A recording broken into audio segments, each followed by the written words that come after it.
ओम ज्ञानतिमिरान्धस्य ज्ञानाञ्जनशलाकया चक्षुरुन्मीलितं येन तस्मै श्रीगुरुवे नमः। नमो विष्णुपादाय कृष्णपृष्ठाय भूतले श्रीमते भक्तिवेदान्ता स्वामिन् इति नामिने। नमस्ते सरस्वते देवी गौरवाणी प्रचारिणे निर्विशेषा शून्यवादी पाश्चात्य देशातारिणे। जय श्री कृष्ण चैतन्य प्रभु नित्यानंदा श्री अद्वैत गदाधर श्रीवासादि गौर भक्त वृंदा। हरे कृष्णा कृष्णा कृष्णा हरे हरे, हरे राम राम राम हरे हरे।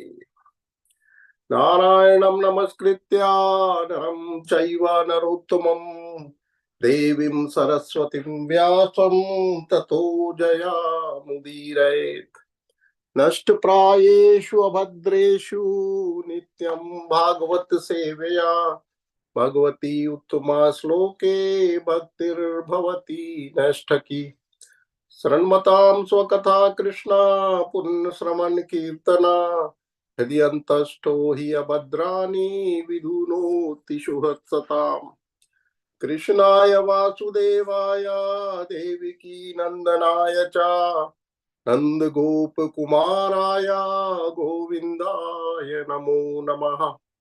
गोविन्दाय नमो नमः। गोविन्दाय नमो नमः। So I'll read the verse.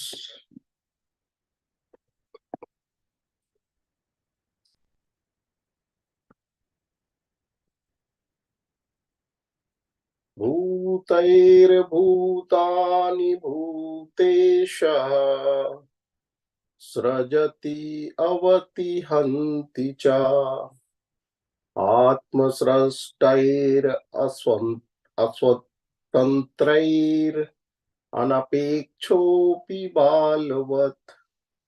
भूतैर्भूतानि भूतेशः सृजति अवति हन्ति च आत्मसृष्टैरस्वतन्त्रैर् अनपेक्षोऽपि बालवत्। Translation by Srila Prabhupada. Jai Srila Prabhupada. The Supreme Personality of Godhead, the Master and Proprietor of everything, is certainly not interested in the temporary cosmic manifestation. Nonetheless, just as a boy at the beach creates something in which he is not interested, the Lord, keeping everything under his control, causes creation, maintenance, and annihilation. He creates by engaging a father to beget a son. He maintains by engaging a government or king to see to the public's welfare, and he annihilates through agents for killing, such as snakes. The agents for creation, maintenance, and annihilation have no independent potency. But because of the spell of the illusory energy, one thinks himself the creator, maintainer, and annihilator.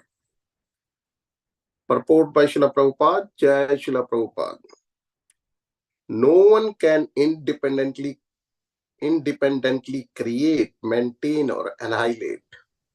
Bhagavad Gita 3.27 therefore says, Prakratihi kriyamanani gunahi karmani sarvashah ahankar vimudhatma kartaham iti manyate.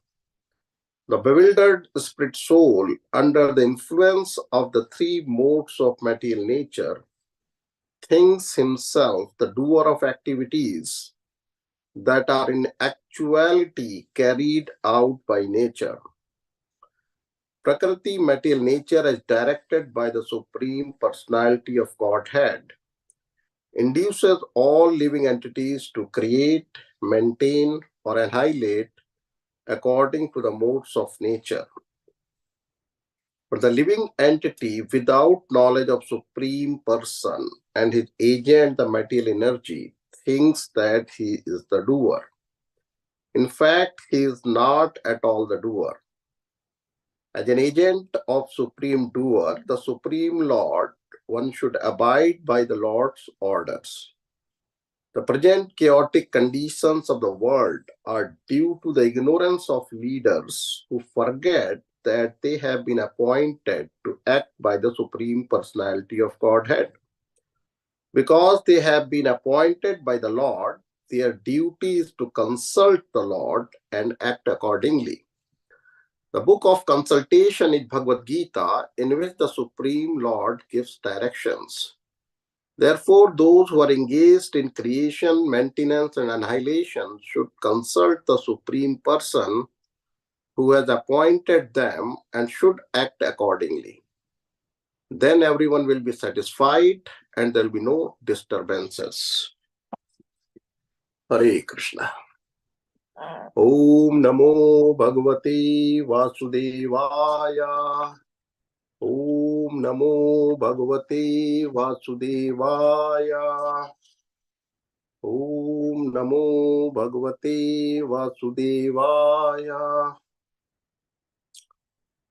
So, this is the verse where this chapter is called Narada and Angira Muni instructing King Chitraketu. So they are out of Narad Muni and Angira Muni, they are instructing the King Chitraketu. Here, King Chitraketu, who had been lamenting on the death of his son, and these are the verses where the philosophy is being instructed to King Chitraketu by Narad Muni and Angira Muni. So this verse specifically is talking about the mystery of doership. So this verse says that Lord is the ultimate controller, but he's anapeksha. Anapeksha is uninterested. But he creates, maintains, and annihilates through the jivas, as Prabhupada mentions in translation, that he creates by engaging a father to beget a son. So Lord is working through the jivas, for his for creation, maintenance, and annihilation. Maintenance through the government or through the king, killing through the agents of killing, and the creation through these jivas to create, to reproduce or create other living entities. So this concept of doership, or if we call it mystery of doership, is to what extent we are doer or not the doer. It is explained in Bhagavad Gita, what Prabhupada is quoting that verse. Prakartahe kriyamanani gunahi karmani sarvashah ahankar vimudhatma kartaham iti manyate. So out of our ahankar vimudhatma is atma or the soul which completely bewildered. Ahankar by its ahankar or pride, that thinks that soul is the doer. But actually, this is being done by the material nature. Prakritahi kriyamanani, through the three gunas. So let us understand what is the concept of this doership. To what extent are we the doer or not the doer? So there are three scenarios here. So if we say we are the doers, so what happens when we say we are the doers, then it leads to the arrogance or arrogant pride or ahankar in us. If we are the doers, we do everything and so that's one extreme of the pendulum. If you imagine a pendulum, so it's one extreme of the pendulum, and the other extreme of the pendulum, we can consider that we are not the doers. If we are not, we are not the doers. So what happens if we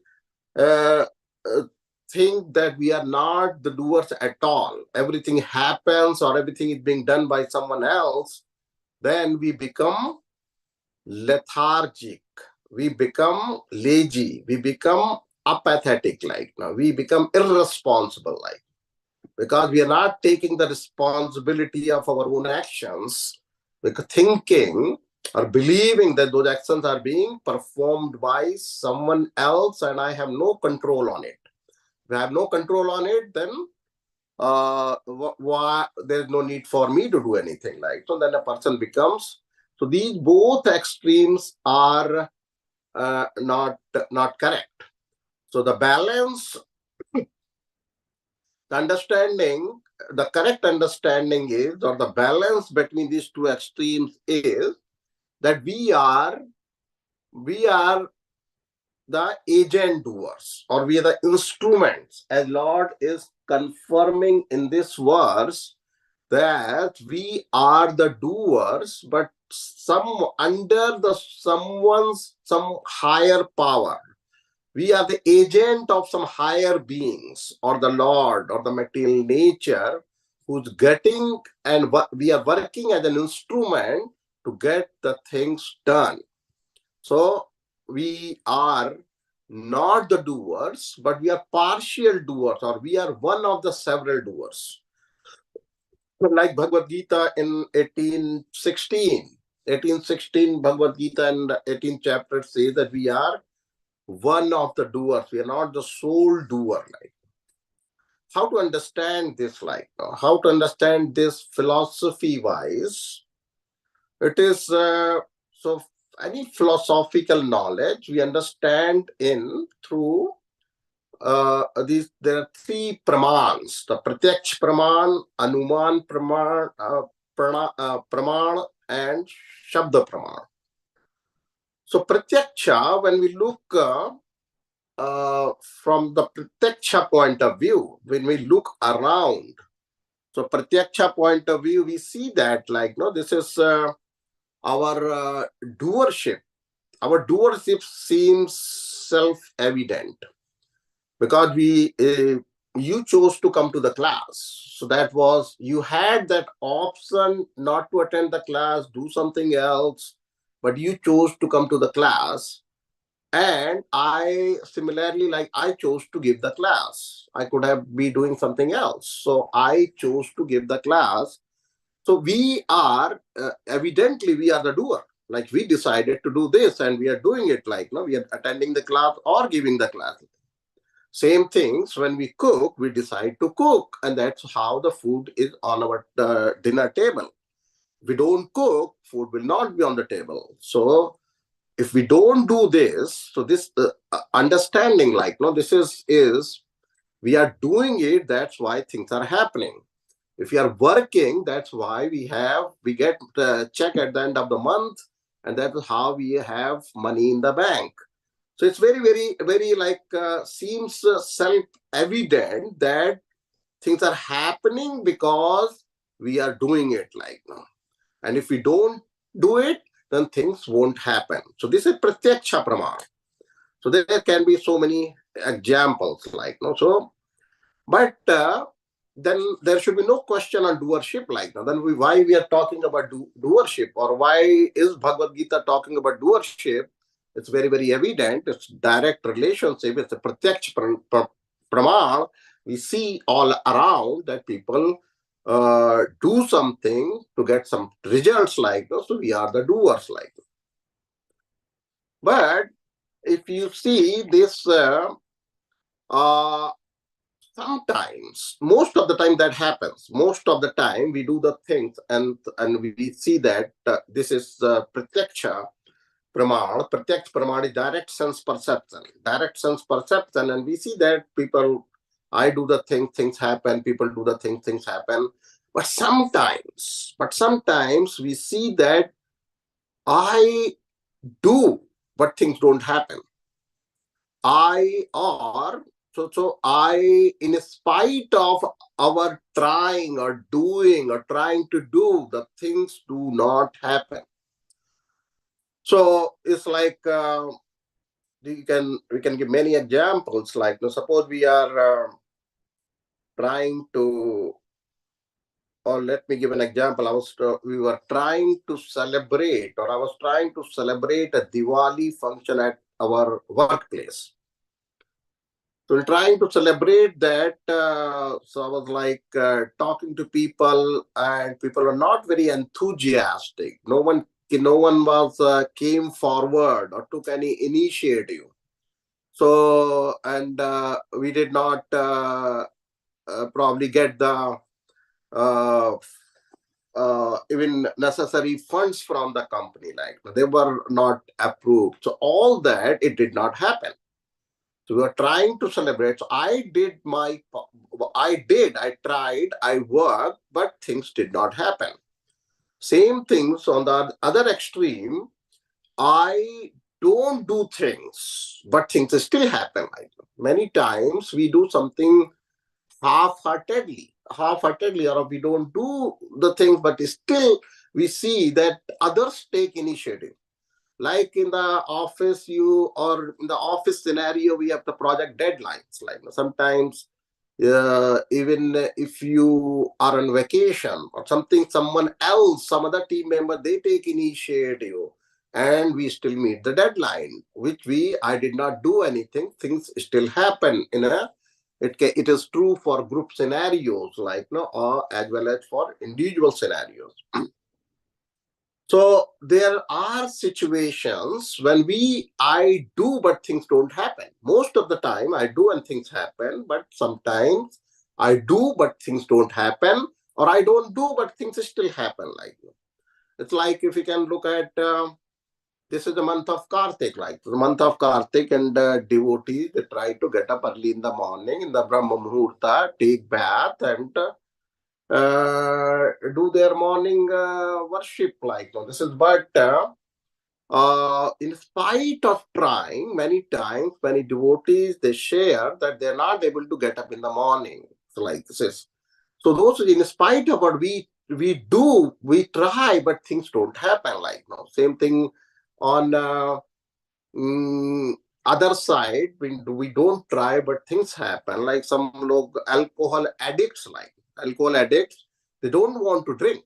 They don't want to drink, and but they, when the liquor comes in front of them, they're not. There's something There something is impelling from inside, and they're not able to overpower that, and they end up drinking. Like, so they were not trying, but still they drank. Like, so those things. So in different scenarios, we can see that most of the time it happens, but uh, it's not true all the time. Like, so many times we do, but things don't happen. Many times we don't do, but things still happen. Like, so this is, then it from pratyaksha is not 100% correct. Pratyaksha says that we do and things happen, but it's not true all the time. Then we go to anuman pram. So we start speculating. We start like thinking about it, what's going on, who is working like now. When I don't do and things still happen, so who did that? Like, now, who is working? So by speculation, we may come to different conclusions, and we may believe that it's by chance. It's by chance or luck. I got lucky and it happens this way, the way I wanted, even instead of me not trying. Or you can say, okay, I can understand this is very mysterious. Like, sometimes I don't do anything, but things will still happen. Or you can anuman or speculation, you come to a conclusion that, okay, it's inspiration. Sometimes we are inspired, then things happen. When we are not inspired, things don't happen. Like in sports, like, we recently had this cricket World Cup. Like, sometimes in the champion batsman, like a very very good batsman, but we say it's very common we say that this is so and so is out of form. So out of form, so he has not been performing lately because he has been out of form, or or so and so is in the form.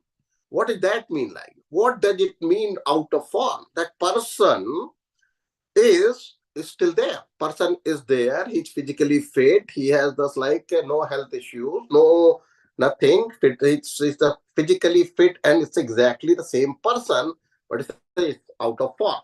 So that's just saying that out of form does not explain much. That explains very little about him, like why he is not being performing. Although he is a excellent batsman or a champion batsman, but he's not performing.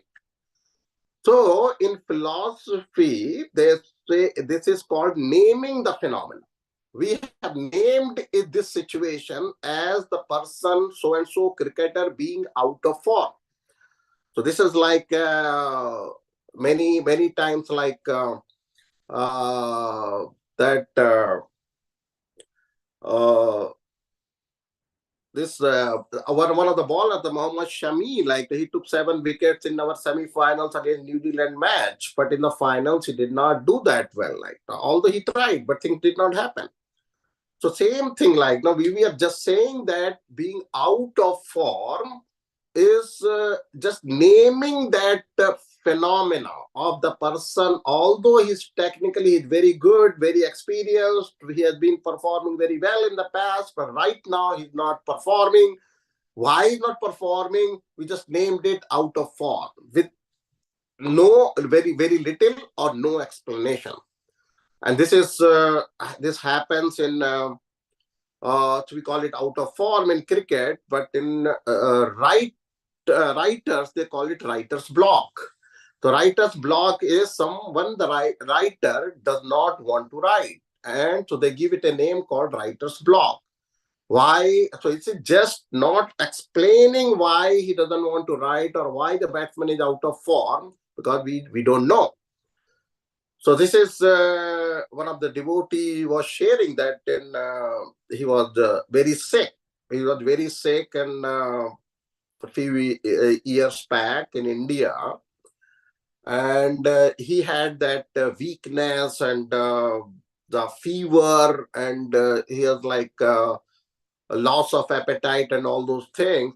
And he went to doctor, and doctor asked for some tests, and he went for the test, and then he picked up the results from the lab, and he saw that report. He read his report. It was written as PUO. PUO. He did not know what is this PUO, but that was a diagnosis. That was diagnosis, and he went to the doctor, and doctor said, "Okay, we don't know the reason of your continuous fever." So the devotee told the doctor, like, "But doctor, I saw my report. It says PUO. What does it mean? Like there is some diagnosis there, and you are saying I have nothing." He said, "PUO means that pyroxia of unknown origin." So they've given this very technical word. It's the pyroxia of unknown origin. Pyroxia is fever of unknown origin. There's no known cause for it. There's no origin. There's no known cause for it. So they have just named that phenomena, that situation when there is no apparent cause, or they are not able to diagnose, or they don't find. So that's a naming the phenomena. When we want to explain something, then we have to have a cause and effect relationship. So cause, it is, we are just naming the effect, but apparently we don't know the cause. So when we have cause and effect relationship, the results or effect is due to some cause. And if we know that cause, then we know why this effect is there, so we can explain it. Or we can say, okay, if we remove the cause, then effect is not there. That's another explanation. Like if the devotee was having a fever, and that fever was due to some viral infection or bacterial infection, and if he took antibiotics, that bacteria are removed from his system, and his fever is gone. So we have cause and effect. Effect is fever is gone. The cause was bacteria or viruses, and medicine removed them. Like this is cause and effect. That's called explanation. So Pratyaksha, Anuman, and then we come to Shabda. Shabda is our scriptures. The words of our scriptures, what do they say like about it? Because sometimes we see that we are not the doer all the time. Sometimes we don't do, things still happen. Sometimes we do, but things don't happen like now. What is the Shabda says like? So Bhagavad Gita 15.7, like in like generic understanding or typical understanding is that we have the Krishna, we are the Lord, and we are the Jiva. So we have a Lord is like Jagadish and Jiva. Jiva and so G. We say that we are in the realm of the material world, in the this material existence. We are existing in the material existence, and Lord is existing in the spiritual existence. We are very minute. We are Anu, and Lord is Vibhu. Vibhu's Lord is big. Vibhu, like this Lord is big. But this idea tells us that we are outside the Lord. We are outside the Lord, and we are separate from the Lord. So this is, so we think like, so this is the idea. This idea tells us that we are separate from God. But when you see Bhagavad Gita 15.7 says, Mamai Vansho Jiva Loke Jiva Bhuta Sanatana. Mamai Vansho. And Prabhupada also talks about in the Nectar of Devotion that everything is inside Krishna. Even this material nature and Jiva, they're all within Krishna, within the Lord like that. And Bhagavad Gita says, Mamai Vansho Jiva Loke Jiva Bhuta Sanatana. So it makes sense because Ansha is we are the Ansha, Mamai Vansho, we are the Ansha of the Lord. So we should be inside, or we should be part of the Lord. We should not be separate from the Lord. We should be part of the Lord. Like if you say something is Ansha or part of the house, so he should be connected to the structure of the house, or if something should be inside the house. If something is outside the house, then it's not called the part of the house or Ansha of the house. So if we are, so with that understanding, like, so we see, so God, so we are part of the Lord. So we should be inside the Lord. So this is in Bhagvatam, in 7th chapter of Bhagavatam, the Vyasadeva, he sees that in his meditation, that hierarchy. How is this hierarchy like, between the Lord, Jiva, and material nature? So Jagadish, Jiva, and Jagat. So if we see this acronym, Jagdish, Jiva, and Jagat. So Jagdish is the highest. Jagdish is the highest, and lower than that is Jiva. Jiva is material, like living entities, and below that is Jagat. Jagat is material nature. Why material nature on the bottom? Because material nature has no consciousness. So consciousness only the Lord and the Jiva, they have consciousness like. So this is the hierarchy what is explained in first canto, 7th chapter of Srimad Bhagavatam from verses 7 to 10. But functionally, what's happening? So this is like a kind of this should be the actual hierarchy. But functionally, what happens like now? Functionally, what happens when the Jiva goes away from the Lord? When Jiva goes far away from the Lord, then it comes. So in this hierarchy, what we talked about, Jagdish, Jiva, and Jagat. So Jiva has direct connection with the Lord. Jiva is intermediate. He's in between the material nature and the Lord. So Jiva has direct connection with the Lord. Jiva is directly connected with the Lord. But once in functionality, what we see, when the Jiva goes far away from the Lord, when it goes far away from the Lord, then what happens? It comes under the control of material nature. And that is what is explained in this verse, what Prabhupada is quoting in this verse. Prakartahi kriyamanani gunahi karmani sarvasha.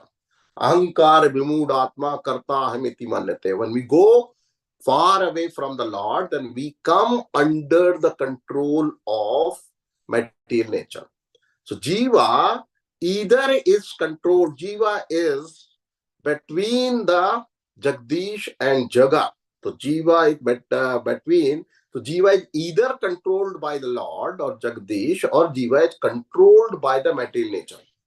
So if we are not controlled by the Lord, if we go separate, we go away from the Lord, then we are controlled by this material nature. And then we work, we are induced to work as per our three modes of material nature, as per our swabhava.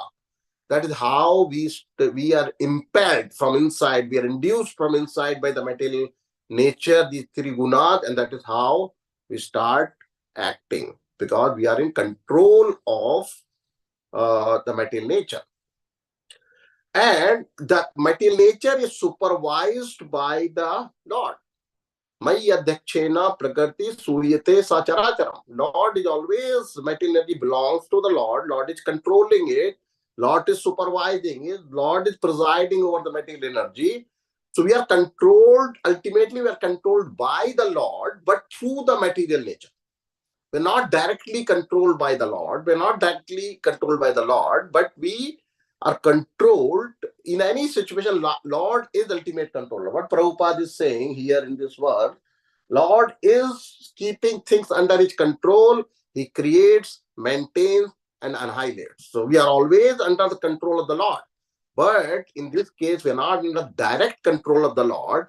We are under the Lord's control through the material nature. So we are directly controlled by the material nature, which is in turn controlled by the Lord. So Jiva, so that is the situation when the Jiva goes away from the Lord and it comes under the control of material nature. So it's explained that Jiva being controlled by the Lord is Jiva serving the Lord, being controlled by the Lord. Like, no, that is the desirable situation. That is the preferable situation. Because that is the situation when one is feels, or when it's filled with love and joy. The prema, ananda comes from when Jiva is directly serving the Lord or directly controlled by the Lord. But if Jiva is controlled by the Lord through the material nature, Jiva is controlled by the material nature, then that's a lamentable situation. Like, no, this is kama and klesha comes from that. Kama and klesha, selfishness. Kama is our desires. Like, no, we're influenced by those material desires, and that's why we have this klesha.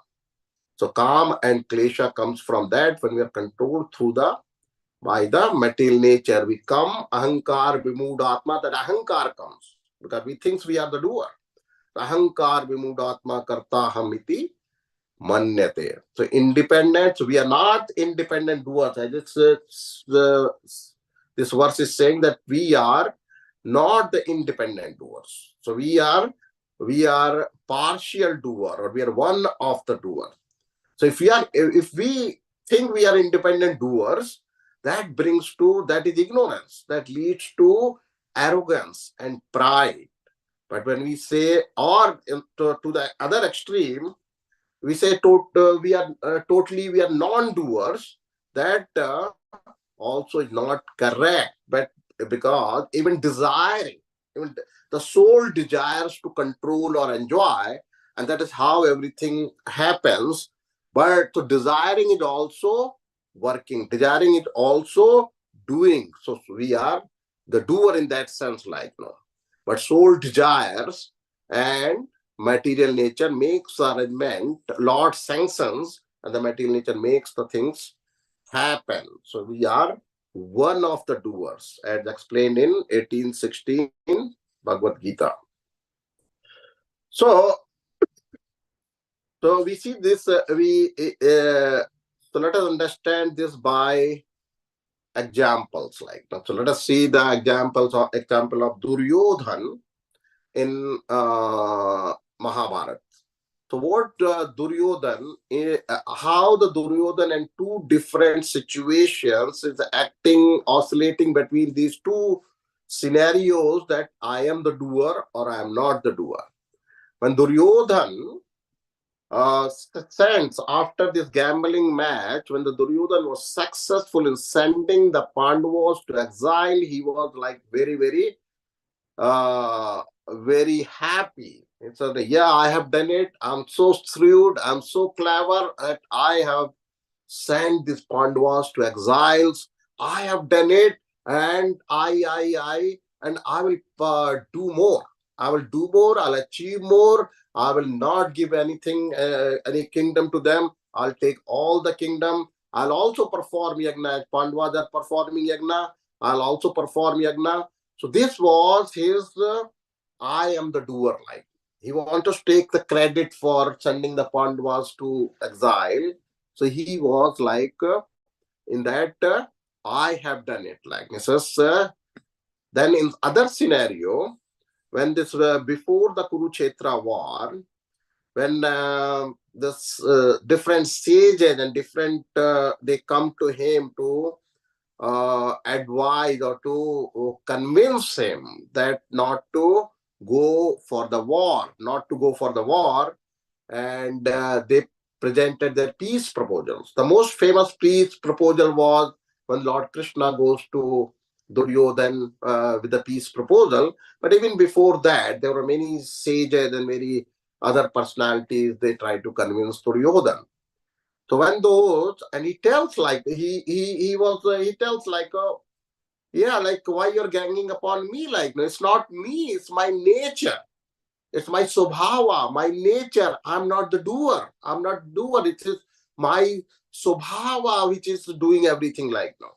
And my subhava, my nature is created by is the creation of the creator. So why you're blaming me? You should blame the creator like now. So he was. So this happens when he was rejecting those peace proposals. Like, so he was like, we should not blame me, should blame my creator, because that's what he has. That is the Swabhava I have been given. Right. So Arjuna, and in contrast to that, how was Arjuna's consciousness? Arjuna also has these two scenarios. When he says, I am the doer, so what he did is he took a vow to kill Jadra. He said, I will neutralize or I'll kill Jadrats before sunset tomorrow. Otherwise, I'll myself enter into the fire. So although I will do this, otherwise I'll enter into the fire. So I am the doer mentality. I'm the doer, but the point here is Arjuna was doing as a service to Krishna. Arjuna was was an instrument to meet the ultimate goal of establishing the dharma, which was the goal of Lord Krishna. He was part of that bigger plan. So he was serving, he was doing it as a service to Krishna. He was doing by doing this, he increased his service to Krishna. The other scenario, when it's Arjuna says, when the Lord disappeared from the Krishna, is Canto 1, Chapter 15 explains how the Lord disappears from his earthly pastimes. And that time Arjuna sees that he becomes powerless. He was defeated by those warriors, the small local warriors, when he was coming from Dwarka to Hastinapur. So he says, like, so Arjuna says that I'm not the doer. Lord was the doer. Lord had empowered me, and now the Lord has disappeared. All my power came from the empowerment of the Lord. But the Lord was present. Now Lord has disappeared, so I've lost those powers. So he said that Lord has disappeared. So it was not by my ability. So what he did, he's accepting the situation. He's accepting the situation. He accepted that situation, like when he said, I am not the doer. So this is, so then, so now we see that this, after understanding this, like this is, what is the correct scenario? The correct situation here is that we are the parts of Krishna, and things like we know we are Mama Yuvansho Jeev Lokas, we are parts and parcel of Krishna, and we know that scriptures say that things happen as per the Lord's plan, as per the Krishna's plan. So what should we be doing? Something which is beyond our control. So with this is we are the doer 100%. That is also not correct. We are totally non-doer. That is also not correct. The thing in between is that how a devotee should act, or devotee should consider or behave, like that things which are beyond our control, we should accept. We should, the things and situations which are beyond our control, we should accept. And things which are in our control, we should try to change them for good. If we can, if we have the power to change them, we should take the responsibility of our action. We cannot be inactive. We have to take the responsibility for our actions, like now. So in that sense, we are the partial doers. So we should accept what we cannot change, and we should try to change whatever we can. So this is our efforts, like 1860 in there's three things need, like for any desired results, and those are karma, daiva, and kala, or duty, divine, and duration. 3 Ds, like now. So we need our part. Our part is doing our duty, doing our karma, and then destiny. If the destiny is with us, like the things will happen, the desired result will come. Destiny is also our past karma as well as our sanction of the Lord. And then kala is, we don't know how much time or how much duration it's going to take. It will come on its own time. Many times we see, the Prabhupada also is saying here, many times is the parents, they unite to beget a child, but child does not, they don't get a child. But many other times, their intent is not to get the child, and they still get child, like. So there can be different scenario. We don't control the result, like that. So this is, and we should know that our position, we are not the ultimate, we are intermediate. We are not the ultimates. We are the partial doers. We are not the total doers, like. So father is like, other example can be given. When the father wants to kill, even child is still protected. And we will see that in the case of Prahlad Maharaj. The child, Hiranyakashyap wanted to kill Prahlad Maharaj, but he was still protected. Other times, it is like father wants to protect the child, but child is still killed. Like in case of Chitraketu Maharaj, the pastime we are going through. So this is, so understanding should be that we are not the sole doer. We are the one of the doers, like. And Lord, whether it's Lord is working or material nature is working, they're working through us. So we become the partial doer, like. We are the agents or instruments of higher powers, like the material nature or the Lord. So this is, to summarize what we discussed, 3 points today, what I discussed here. So the first is the pendulum.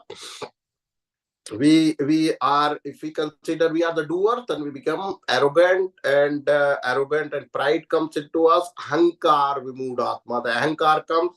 If we think we are totally non-doers, that brings the laziness, lethargy, apathy, irresponsibility.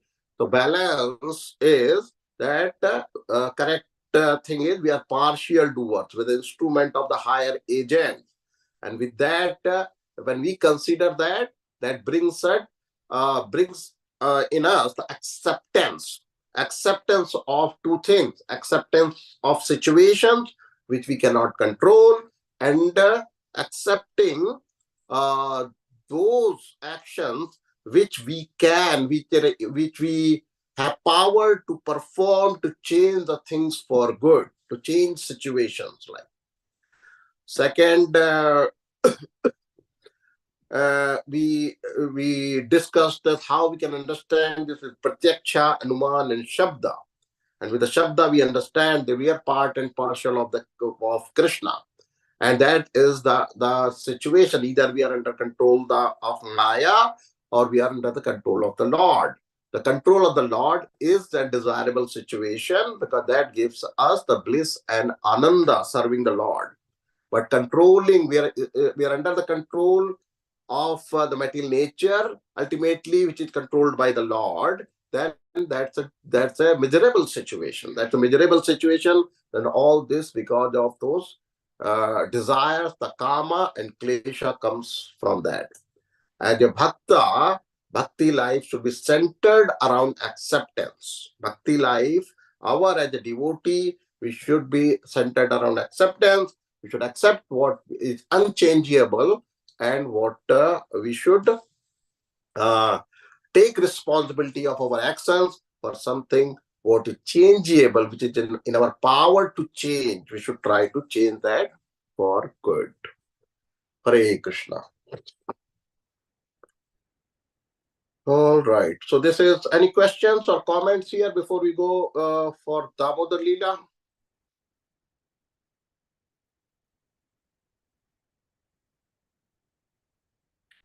All right. So if there are no questions here, then let us go to Damodar Leela. So we'll talk about deliverance of Nalkuvar and Manigriv today.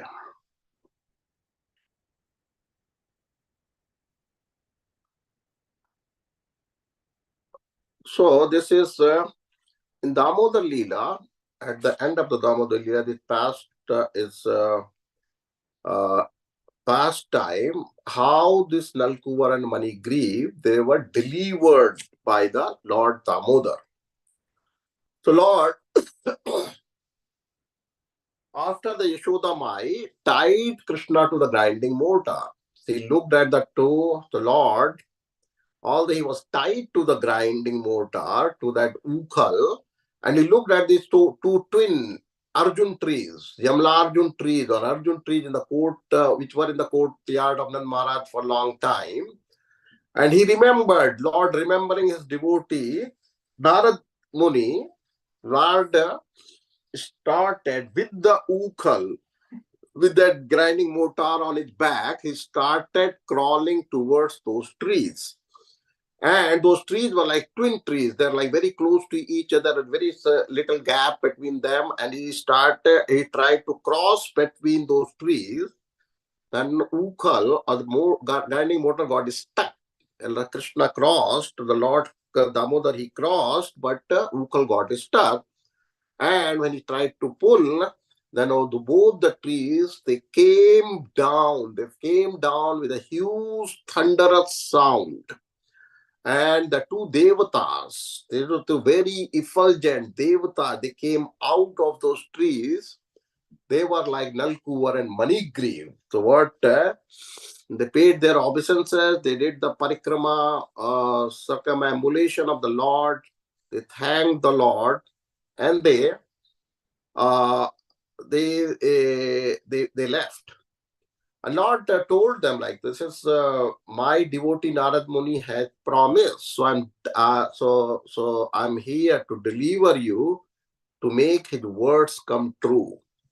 So Lord is like, Lord makes sure that the words of his devotees never go in vain, never go untrue.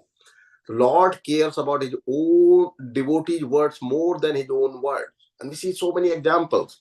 So many times Brahmaji is giving those benedictions, like the Lord had to come and keep the words of Brahmaji is true. And there's so many times Lord Shiva is doing the same, giving benediction, and the Lord has to interfere and come and make his words true. Like we see in Narsinga Leela also, Narsinga appearance. It says, Lord, Bhagavatam says, Satyam vidhatum nij bhrata bhachitum. Satyam vidhatum nij bhrata bhachitam. Vyaptim cha bhuteshu akhileshu chatmanam. Adrasyat ati adbhut rupamudvahan. Stambhe sabhayam namragam namanusam. So he says, Satyam vidhatum nij bhratya bhajitam. The Lord appeared to make the words of his devotee Prahlad Maharaj come true. To regenerate, it's not saying that Lord appeared to kill Hiranyakashipu. He's saying that to make the words of his devotee Prahlad Maharaj true, because Prahlad Maharaj told his father Hiranyakashipu, yes, my Lord is in this pillar also. And he also came for to make the words of other devotees to, like the benediction of Brahmaji. And that's why Lord had to come in this Narsinga avatar, half man and half lion. So Lord, same thing here. Narad Muni, to keep the words of the Narad Muni true, Lord was delivering. Lord delivered this Nalkuvar and Manigriv. So it so happened, this Nalkuvar and Manigriv, they were in, they are sons of Kubera. And they were in Kubera in Alkapuri, which is the capital of Kubera. And they were in it's in heavenly planets. And they were playing in water. They're playing in some lake or river with the heavenly damsels, the heavenly girls. And they're all naked. They're all naked. There are no clothes on their body. And the Narad Muni passed by. When the Narad Muni passed by, then the ladies, those heavenly girls, they covered their body, or they hid themselves like that. But these two sons of Kubera, this Nalkuvar and Manigriv, they remained naked. They did not even bother about Narad Muni passing by. They did not pay any respect to Narad Muni. Neither they stood naked in front of Narad Ji. So this is the Narad Ji cursed. Narad Ji cursed. So Narad Ji thought that these sons of Kubera, because you know that Kubera is not the wealthiest man of this world. He is the wealthiest man of the whole Brahmanda.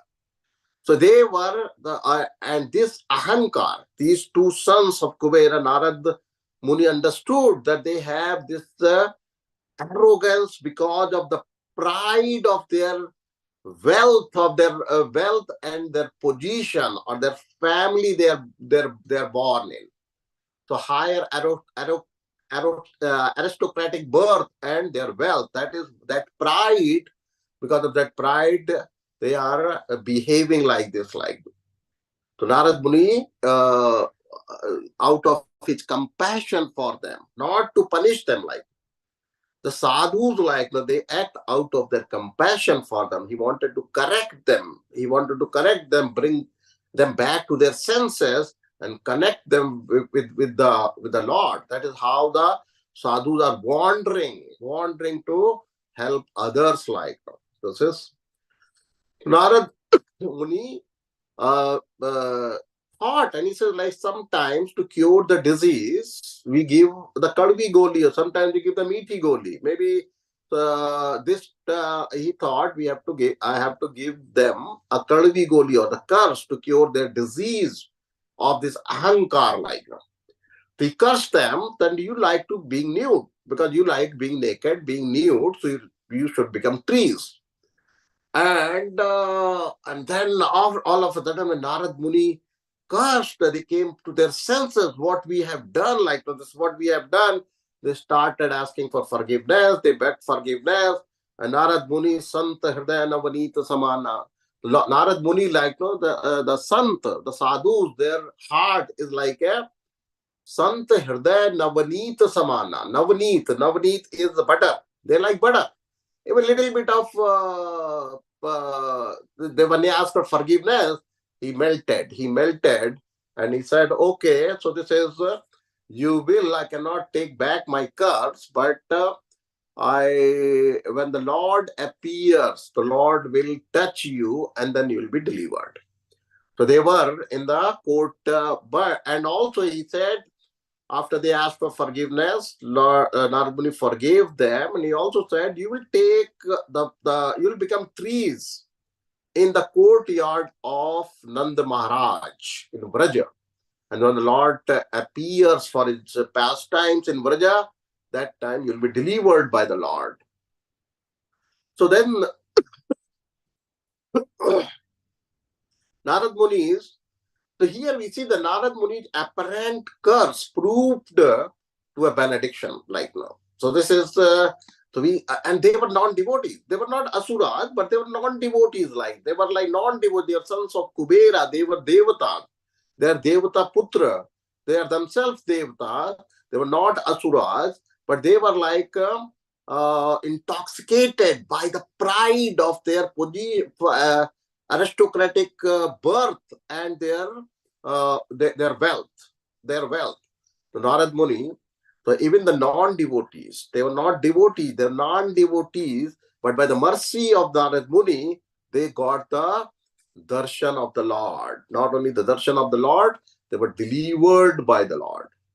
So this is and some places it say that after that, those Nalkuvar and Manigriv, they went to a place in Nepal called Damodar Kunda. It's above Muktinath, where they did tapasya for a long time, and then finally they went to Bhagvatam. So this Leela, so they and in Bhagavatam, they got the spiritual bodies of Snigdha Kant and Madhu Kant. So they started singing the pastimes of the Lord, which they have witnessed. They had witnessed, but they were Arjun trees for thousands of years. So they witnessed all those pastimes of the Lord. So they started singing those pastimes in the spiritual world. And what they had witnessed on the Bhauma Vrindavan. So our acharyas say that this Nalkuvar and Manigriv, that the anartha they represent. So all this, the demons, all the demons which were killed in Vrindavan Leela, every demon was killed represent an anartha. And Rup Goswami says that when we read or we study or we read that story or that pastime of killing that demon by the Lord, that anartha, what is represented by the demon, is uprooted from our heart. So this Nalkuvar and Manigriv, and this also, there were total 21 demons. They were not all demons, like some of them like Brahma Bimo Lila, that is also comes under these 21 pastimes of demons in Vrindavan. And this Nalkuvar and Manigriv, they were not demons, but their actions or the behavior was demoniac. Their asuri behavior. So same thing Nalkuvar and Manigriv, because they did not respect Narad Muni, they remained naked in front of Narad Muni. That was a asuric or demoniac quality. That's why they're considered part of these 21 demons. So these are also, and they represent an anartha. What anartha they represent, Nalkuvar and Manigriv? They indicate this that how one is carried away by their wealth and aristocratic birth. They represent the anartha of arrogant pride which comes from your wealth and your position, your higher position, like. So pride due to your wealth and high birth. And what it does, it makes a person degraded. Person becomes degraded. And that's they're standing naked in front of sadhu. And because of this, they were very, very arrogant. They had no respect for sadhu. We also see in our experience, like the middle class families or the lower class family, they have a lot of respect for sadhus and saints like.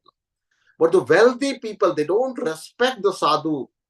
That is seen very often like that. So that is, so this they have somehow they have this little pride of their wealth like that. So which we see in this pastime. The Prabhupada and our Acharya, they give the solution for that. They take solution for that. The remedy for this is simple living and high thinking. So that is the remedy given by our Rup Goswami and Prabhupada. So this pride comes from, if you remember that Kunti Maharani's the famous slok from the first canto, the Janma Ashwar Shruti Sribhir Edman Madha Puman Nayvarati Abhidhatum Vai Twam Akinchan Gocharam. Twam Akinchan Gocharam. So it says like, this Lord can be easily obtained by Akinchan Gocharam, from a impoverished or poor or a person who is materially exhausted, who does not have any material opulence. Lord is called Namo Akinchan Vittai. Namo Akinchan Vittai is the property of those impoverished people like them. And they can easily attain him, they can easily obtain him like now. For the wealthy people like now, this people with these four material opulences, what talks about Janma, Ashwarya, Shruti, and Sribhir. So Janma is high position. The like Nalkuvar and Manigriv, they've taken birth in the Kuber's family, which is very high aristocratic birth. Ashwarya is their wealth. Shruti is the knowledge. Some people have the pride comes from knowledge also. If someone has a very high knowledge, then also that brings the pride. And Sribhir is beauty. Sribhir is beauty. Like this is someone is very beautiful. So how the Shruti is knowledge. Like how the one time what happens when Prabhupada was visiting some temple. Prabhupada was visiting some temple and I saw that, I think it was Gurudas Prabhu or I'm not, I don't remember the name, but I think it was Gurudas Prabhu. He was reading that Hari Bhakti Vilas. He was reading that book, Sanatan Goswami's Granth, Hari Bhakti Vilas. And then Prabhupada passed by in that veranda and he told that, what are you doing? He said, I'm reading this Hari Bhakti Vilas. And devotee, like Gurudas Apuro, the devotee thought that Prabhupada is going to appreciate, like, because I'm reading this Hari Bhakti Vilas, like, not many people know about it, like, So he said Prabhupada will appreciate that, and Prabhupada told him that, no, stop reading that, don't read that, like. And this devotee was completely bewildered, like, so what Prabhupada is saying, like, I thought he is going to praise me or appreciate me, but he's saying, don't read that, like, So Prabhupada, after some time, he again passed by, and the devotee like thought, so maybe I did not understand what Prabhupada wants to say. He continued reading. Like, now Prabhupada came again, and he said, like, oh, are you still reading the same book? Like, no, I told you not to read. Stop it, like, no. And then Prabhupada told him, like, no, this is what happens, like, no. If you read this, the books like Hari Bhakti Vilas, which has given so many intricacies of devotional service and the bhakti and spirituality, that will normally the other devotees, other general devotee won't have that knowledge. That will bring a pride in you, and the pride in you, that will be the cause of your fall down. So more knowledge is not a cause of your elevation. That's a cause of your fall down if it brings pride in you. Like when you start thinking you know more than the other devotee, then you become So you say pride comes before the fall. And when you have that pride, that ahankar, that becomes a reason for your fall. Not only that, we should these anartha, they bring lot of other negative qualities also. Like this is one that was these Nalkuvar and Manigriv, they were enjoying with those heavenly girls. Like so it's when you have this opulence of wealth, and it brings pride, and because of that pride and your position, that brings the other things, the kama and the lust for women, the drinking liquor. They were all intoxicated. Nalkuvar and Manigriv, they were intoxicated, they were drunk, and they had that they were be lusty, enjoying those women, and so all those other negative qualities and negative things, they come because of this one pride what they had. Like no, so this is so Prabhupada says simple living and high thinking. What does that mean? This always serve Krishna and think about Krishna. That is simple living and high thinking. Thinking of Krishna, serving Krishna, and thinking of Krishna. Like this is simple living and high thinking. Like, and when we serving the Lord, then it's like Prabhupada also gives that example that if the servant is also living in the same palace where king is living, servants is eating whatever the king is eating. That is what he cooks, and he feeds the king. And after feeding the king, he eats whatever is the remnants are, like whatever is left. He gets to eat the same food what a king is eating. He get to live in the same palace where the king is living. Like so servant is enjoying all those facilities what a king is enjoying.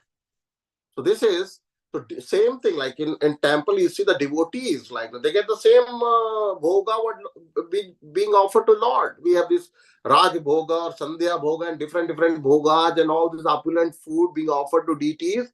And after deities have it, then who had it? Like the devotees, they get it. Like one devotee was saying that living in the temple looked or felt like we were living in with a royal facility or in a palace during the COVID times, because a lot of people in Mumbai and Delhi who have 1 BHK flat, they had no roof and no ground. They were locked down. During the lockdown, they were like completely trapped inside their 1 BHK flat. There is not much space there.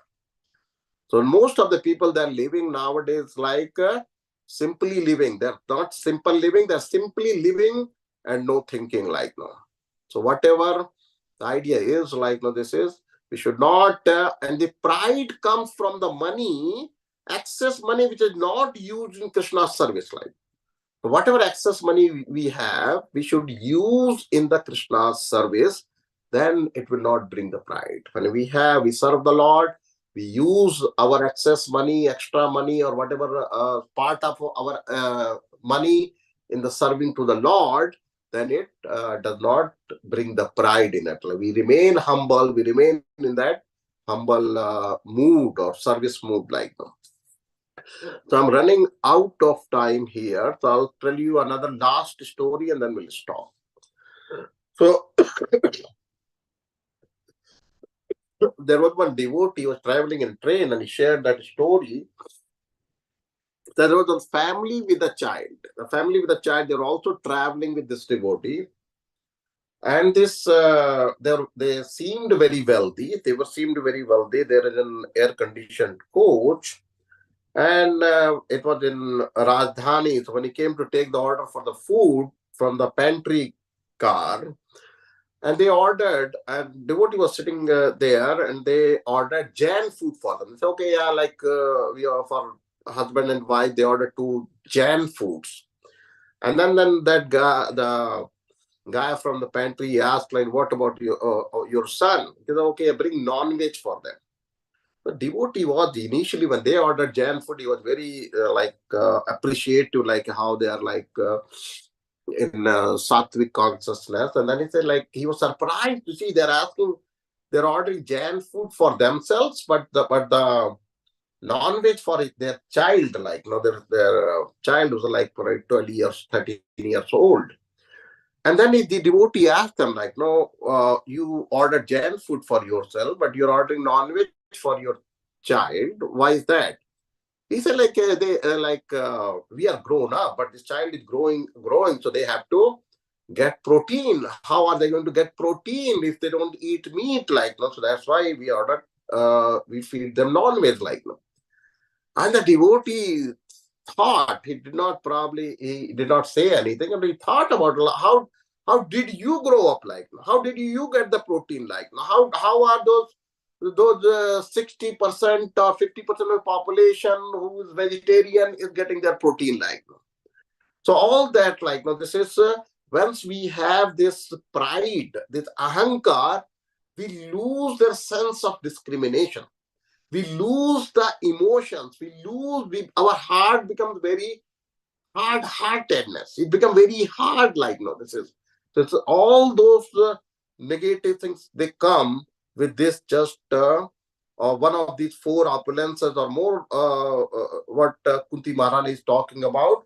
Janma, Ashwara, Shruti or Sri. One or more than one, all opulence can bring all these negative qualities in us, like, so this is, we have to be very cautious. We should be very cautious. There's nothing wrong in having those opulence, but we have to watch out that it should not bring ahankar in us. So generally it is seen that one or more of these opulence may bring ahankar, and that is that can be the cause of the fall down for the devotee. So one of the devotee, like in Kanpur temple, like, he was becoming serious. He was like coming for some time, and all of a sudden he stopped coming, like. And then if the devotees found out that he has got some property in inheritance from his grandparents, like, and he got a lot of money, so he became busy in that, and he stopped coming to the temple.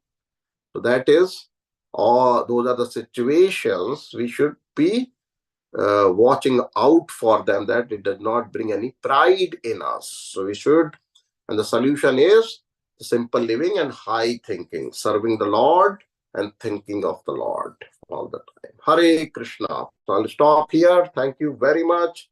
ग्रंथराज Shrimad Bhagavatam की जय। परम पावन कार्तिक मास की जय। श्री श्री राधा दामोदर भगवान की जय। आप सभी भक्त जनों की जय।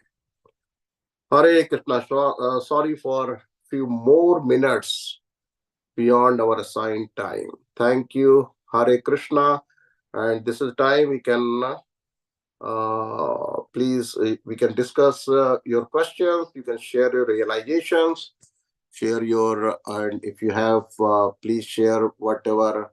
If you have missed anything, please, you would like to add anything to what I discussed today, please feel free to do that. Hare Krishna. Thank you.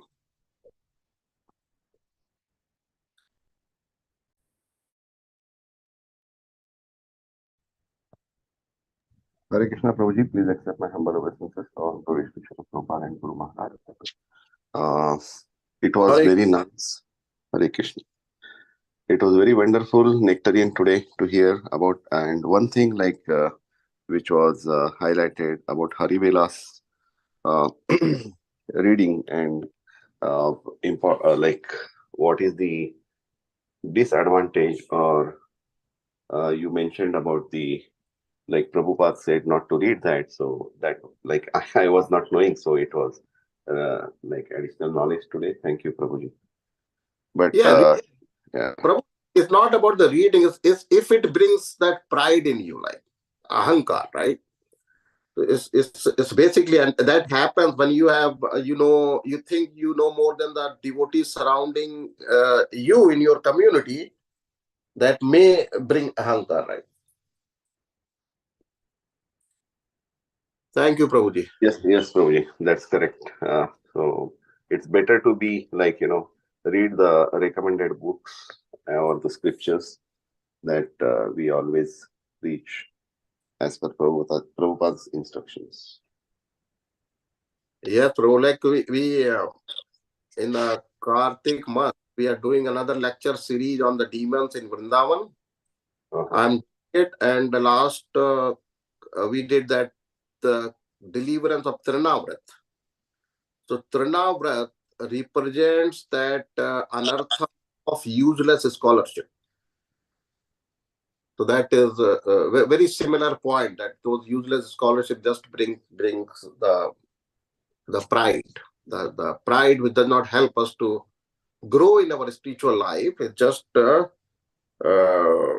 we are people get that pride, and then they may eventually fall down if it's not corrected in time. Thank you very much, Nikunj Ras Prabhu. Hare Krishna.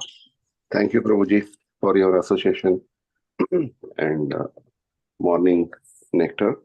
Hare Krishna. Hare Krishna, Prabhuji. Thank you. Hare Krishna, Prabhuji. Thank you. Very, very nice class. Thank you, Manidhar Prabhu. Hare Krishna. Hare Krishna. All right. So thank you. Hare Krishna, Vrindavan Vijay Prabhu, Danvat Pranam. Such a wonderful class, Prabhuji. And yesterday you also forgot, and I also forgot to remind you, but you gave so nice class, Prabhuji. Thank you so much. So Hare Krishna. I don't have any question, but the both topics were very well explained. So thank you so much, Prabhuji. Hare Krishna. Thank you. Thank you, Samariska Mataji. Hare Krishna. Well, let's pay obeisances to all the Vaishnavas and Prabhuji. Vancha kalpataruvesya kripa sindhuveva cha patitanam pavanebhyo Vaishnavebhyo namo namaha. अनंत कोटि वैष्णव वृंद की जय, प्रभुपाद की जय, ग्रंथराज श्रीमद् भागवतम की जय, नित्य वृंदावन विजय प्रभु जी की जय. Thank you so much, Prabhuji. Hare Krishna. Hare Krishna. Thank you, Prabhuji. Thank you. Hare Krishna. Hare Krishna. Dhanwad, Prabhuji. And today is Ekadashi, so Happy Ekadashi.